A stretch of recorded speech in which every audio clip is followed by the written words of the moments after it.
হাত বদলের রান্নাঘর থেকে প্রত্যেককে আমার শুভকামনা জানিয়ে আজকের পর্ব শুরু করছি। আজকে আমি একটু অন্যরকম একটি আইটেম নিয়ে এসেছি। সেটি চটপটা একটি খাবার, সিঙ্গারার চাট। অনেক সময় বাড়িতে অনেক বেশি সিঙ্গারা এসে গেলে, যখন গেস্ট চলে যায় তখন অনেক সিঙ্গারা পড়ে থাকে, তখন এইরকম একটা চাট বানিয়ে নিলে খেতেও ভাল লাগে আর তাড়াতাড়ি শেষ হয়ে যায়। এরকমই। আর তাছাড়া এখন ধনেপাতার সময়, দেশি ধনেপাতা, এই ধনেপাতার একটা চাটনি দিয়ে চাট ভীষণ ভালো লাগে খেতে, সিঙ্গারা মাখা। তো যাকগে আমি যেভাবে সিঙ্গারাটা মেখেছি সেটা দেখাচ্ছি। এখানে আমি দেশি ধনেপাতা কাঁচা লঙ্কা দিয়ে বেটে একটু বিট নুন মাখিয়ে নিচ্ছি।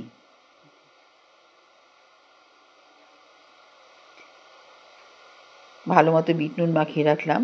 এবার এখানে আমি ঘরে একটি মিষ্টি আচার, কদবেলের আচার, যেটা আমি বেশ কিছুদিন আগে আপলোড করেছিলাম, এই আমার কাছে থেকে গেছে সামান্য, সেই কদবেলের আচারটার সাথে এই ধনেপাতার ঝাল বাটাটা মেখে নিচ্ছি। এটা অসাধারণ একটা চাটনি তৈরি হয়, খুব ভাল লাগে খেতে, মিষ্টি মিষ্টি কদবেলের টেস্টের সঙ্গে এই আচারটা। এবার আমি বলতে পারছি না, আমার মানে জিভে জল চলে আসছে।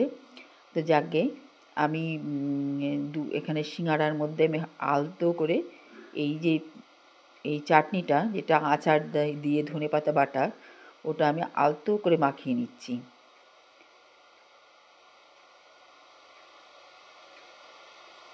চাটনিটা নিয়ে সিঙ্গারার গায়ের মধ্যে আলতো হাতে এই চাটনিটা মাখিয়ে নিচ্ছি। আর দিচ্ছি বেশ কিছু মটর সেদ্ধ, খুব সুসিদ্ধ করা মটর। সেই মটরটা আমি এখানে দিয়ে দিলাম, আর সামান্য মটরের উপর দিয়ে একটু এই ধনেপাতা বাটা দিলাম। দিয়ে এখানে আমি একটু জিলাপি খুব গুঁড়ো করে নিচ্ছি, গুঁড়ো করে খুব আলতো হাতে এটা মেখে নিচ্ছি জিলাপিটা দিয়ে। এটা চাট হিসাবে খেতে খুব ভাল লাগে।